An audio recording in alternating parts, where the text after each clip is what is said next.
Alright, vector A, vector B. Okay, if I actually say vector A and B are equal to each other, I mean physically I have two exact same vectors, like this. Okay?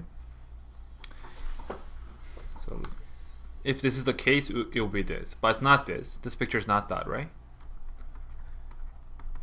It doesn't equal, but perhaps it can equal to some multiple of vector B. So A, same direction, right?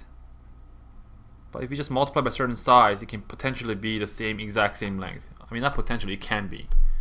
Okay? Now, this statement is something that you can only write if A is parallel to B. Okay, so for example, let's say you have C and D.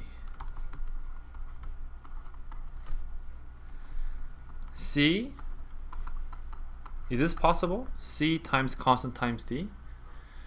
This is never possible. Right? Different direction,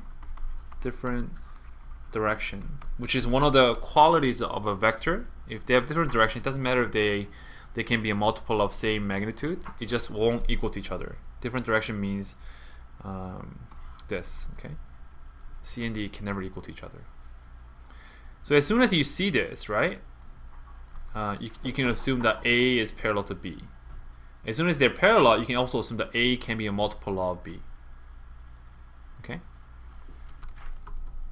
Okay, so for this example, if you actually, here, let me just clarify this. If you have vector A is parallel to another vector, and it's a multiple of that vector, you can say the magnitude of that must equal to the magnitude of the other one multiplied by k. This must be true. As soon as you write this, we're already assuming the direction is exactly the same. Right? So these two statements are exactly the same statements. Oh, actually, no, it's not. This is saying that the magnitude is multiple of each other. Does that necessarily mean that they're parallel?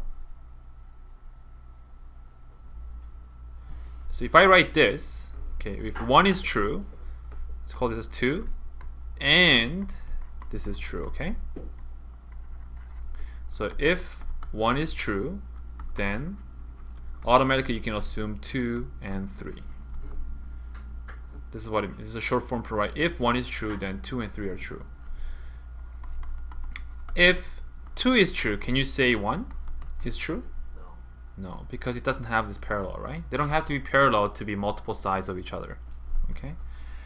So anyways, here what I've given you here is that they're equal to each other without the absolute value, meaning A and B are automatically parallel. True? Okay, so from there I can write this.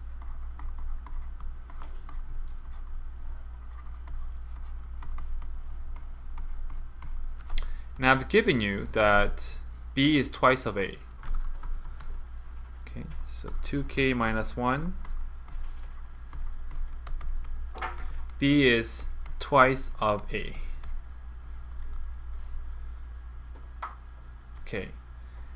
The absolute value of A, the magnitude of A is a numerical number. So I can divide both sides by the magnitude of A.